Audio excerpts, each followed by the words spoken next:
Hello बच्चों, मैं ममता जी class 11th economics के अंदर आपका एक बार फिर से स्वागत करती हूँ। अपना थर्ड यूनिट चल रहा था और लास्ट तक अपन ने अपना चैप्टर 4 निर्धनता कंप्लीट कर लिया था। आज अपन अपना नया लेसन स्टार्ट करेंगे, चैप्टर नंबर 5, जिसका नाम है भारत में मानव पूंजी का निर्माण। और इसकी आज अपन पहली वीडियो देखेंगे। तो बच्चों, मानव पूंजी नाम से मानव पूंजी, मानव मतलब ह्यूमन, मनुष्य, पूंजी मतलब कैपिटल। तो मानव पूंजी को अपन इंग्लिश में ह्यूमन कैपिटल कहेंगे, शॉर्ट फॉर्म में HR। अब मानव पूंजी क्या है? मानव पूंजी का मतलब होता है कार्यशील जनसंख्या। कार्यशील जनसंख्या कहो, योग्य जनसंख्या कहो, प्रशिक्षित या शिक्षित जनसंख्या ही मानव पूंजी होती है। मैं आपको इसको इस तरह समझाती हूँ कि यदि हमें किसी वस्तु का उत्पादन करना है तो उत्पादन के 5 प्रमुख साधन होते हैं। कितने साधन होते हैं? 5। और वो 5 साधन है भूमि, पूंजी, साहस, उद्यम और श्रम।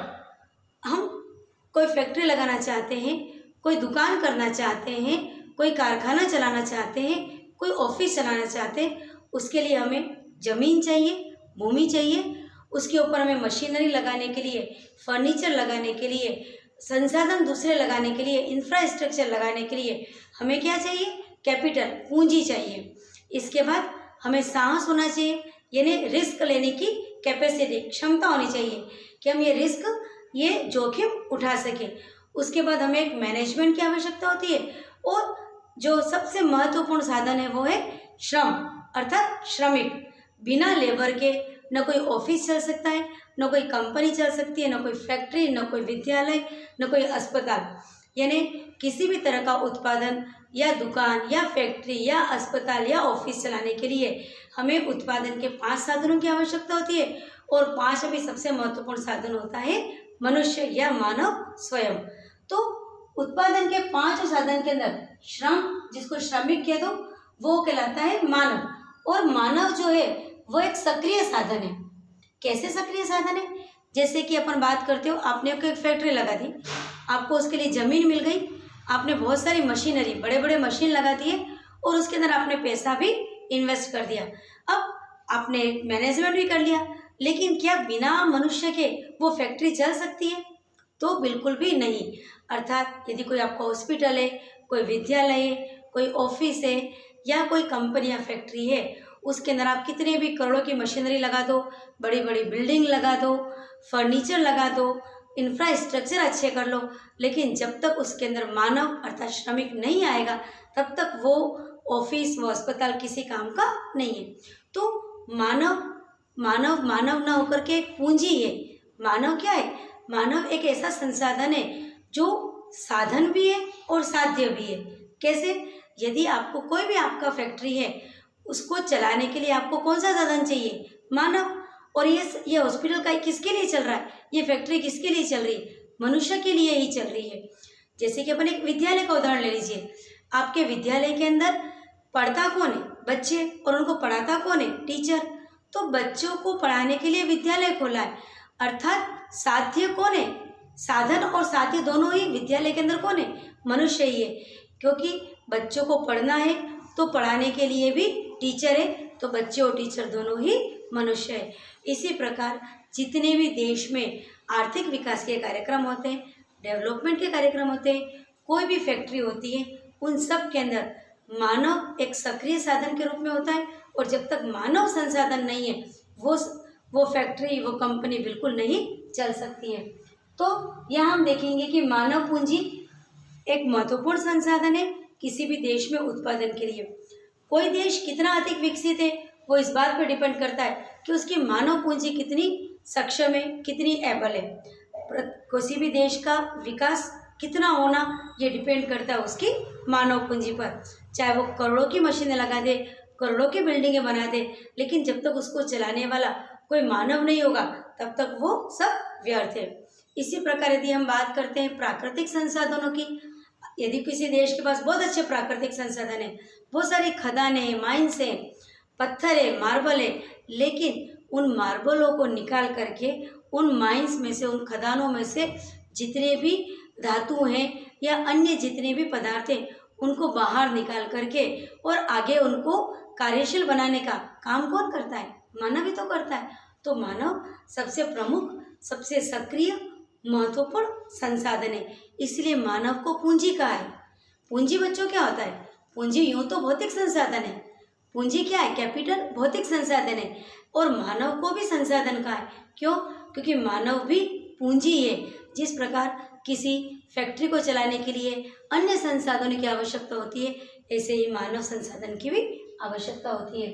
तो उत्पादन व मानव पूरक है। एक बात और बात बता दूं आपको कि उत्पादन और मानव पूरक है। पूरक का क्या मतलब होता है? पूरक का मतलब होता है एक के बिना दूसरा अधूरा है। पूरक हम उसे कहते हैं जहाँ पर एक के बिना दूसरा अधूरा है। तो यदि हम उत्पादन, प्रोडक्शन की बात करें तो बिना मानव के प्रोडक्शन संभव ही नहीं है। बार बार ये बात मैं आपको बता चुकी हूँ। तो इस बात को आप अच्छे से समझ लीजिए कि उत्पादन और मानव पूंजी दोनों एक दूसरे के पूरक है। श्रम की कार्यकुशलता एवं योग्यता बढ़ाना ही मानव पूंजी का निर्माण है। यदि हम बात करें देश में हमको मानव पूंजी का निर्माण करना है, तो मानव पूंजी का निर्माण क्या हो गया? देश में जनसंख्या तो बहुत सारी है, लेकिन क्या हर जनसंख्या मानव पूंजी कहलाएगी? बिल्कुल नहीं। ऐसी जनसंख्या जिसमें दिमाग है, स्किल है, जो ट्रेंड है, जो प्रशिक्षित है, जिसके अंदर बुद्धि है और जो सक्रिय है, जिसमें कार्य करने की क्षमता है, जो योग्य है, ऐसी जनसंख्या ही मानव पूंजी कहलाती है। तो यदि हम बात करते हैं मानव पूंजी का निर्माण, तो मानव पूंजी का निर्माण का मतलब है श्रम की कार्यकुशलता एवं योग्यता में वृद्धि करना।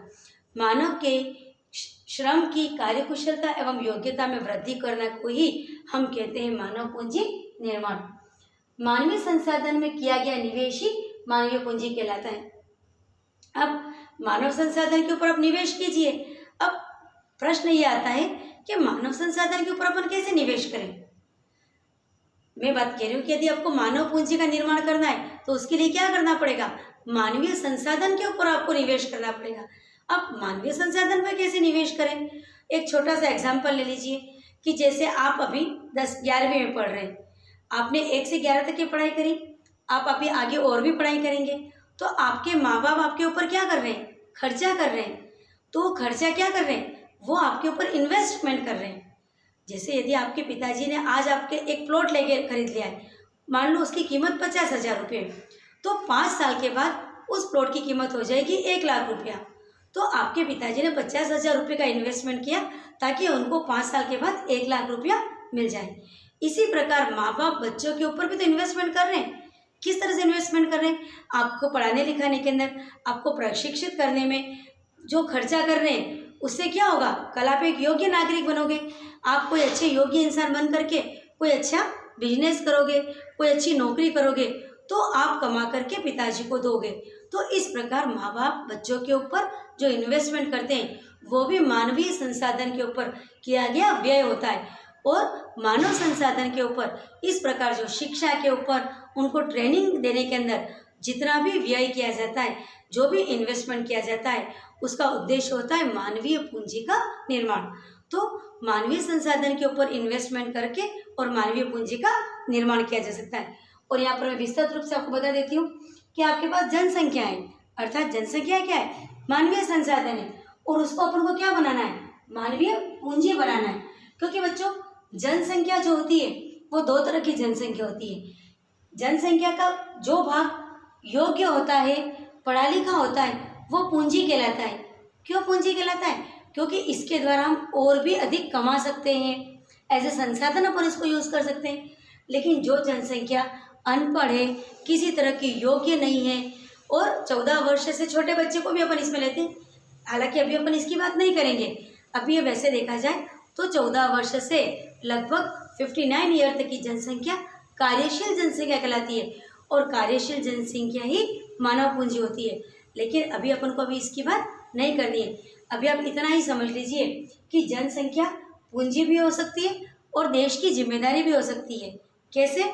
यदि वो प्रशिक्षित है, यदि वो शिक्षित है, यदि वो योग्य है, तो वो हमारे देश के विकास में अपना योगदान देगी, तो वही जनसंख्या पूंजी कहलाती है। लेकिन वो अयोग्य है, वो अशिक्षित है, तो देश के विकास में उसका कोई योगदान नहीं होगा, बल्कि देश को उसको पालना होगा, तो तब वो जिम्मेदारी होगी। तो अभी हम बात कर रहे थे मानवीय संसाधन को मानवीय पूंजी बनाना। तो मानव एक संसाधन है और मानव को मानव से मानवीय पूंजी बनाने का कार्य मानव के द्वारा ही किया जाता है। तभी कहा जाता है कि मानव साधन एवं साध्य दोनों है। क्यों? क्योंकि हमारे पास एक मानव है जो जनसंख्या है, हमको उसको पूंजी बनानी है। तो उसके लिए दो तरीके, उसको ट्रेनिंग दो और उसको एजुकेशन दो, अर्थात उसको प्रशिक्षित कीजिए और उसको शिक्षा दीजिए जिससे वो जनसंख्या पूंजी बन जाए। और ट्रेनिंग और एजुकेशन के लिए अपन को क्या करना होगा, उसमें क्या डेवलप करना होगा, उसके अंदर स्किल, एबिलिटी, उसको अपडेट करते रहना होगा। उसके अंदर जजमेंट यानी निर्णय लेने की क्षमता को विकसित करना होगा। उसमें विजडम अर्थात बौद्धिक सामर्थ्य उसे पैदा करना होगा और क्रिएटिविटी लेवल बढ़ाना होगा। उसका जो सक्रियता का, जो क्रियान्वयन का, जो क्रियाशीलता का उस लेवल को बढ़ाना होगा। तभी वो जनसंख्या का क्या बन जाएगी, मानवीय पूंजी बन जाएगी।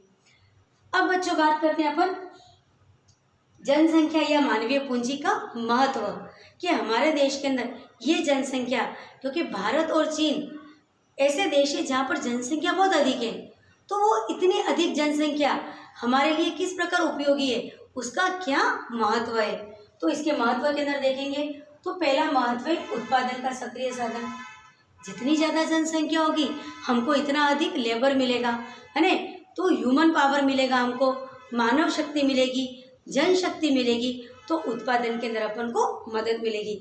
तो अधिक जनसंख्या का होना यूँ तो सकारात्मक और नकारात्मक दोनों पहलू हो सकते हैं।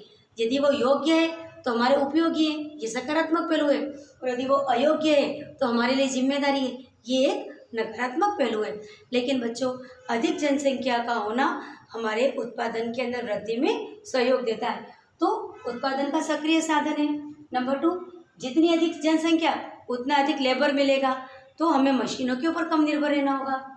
मांग का निर्माण, बहुत अच्छी बात है, जितनी अधिक जनसंख्या होगी उतनी उसकी अधिक आवश्यकता होगी, और जितनी अधिक आवश्यकता होगी उतनी अधिक मांग बढ़ेगी। मांग बढ़ेगी तो उत्पादन बढ़ेगा, उत्पादन बढ़ेगा तो प्रॉफिट बढ़ेगा, और प्रॉफिट बढ़ेगा तो देश का विकास होगा, लोगों की प्रति व्यक्ति आय बढ़ेगी, राष्ट्रीय आय बढ़ेगी।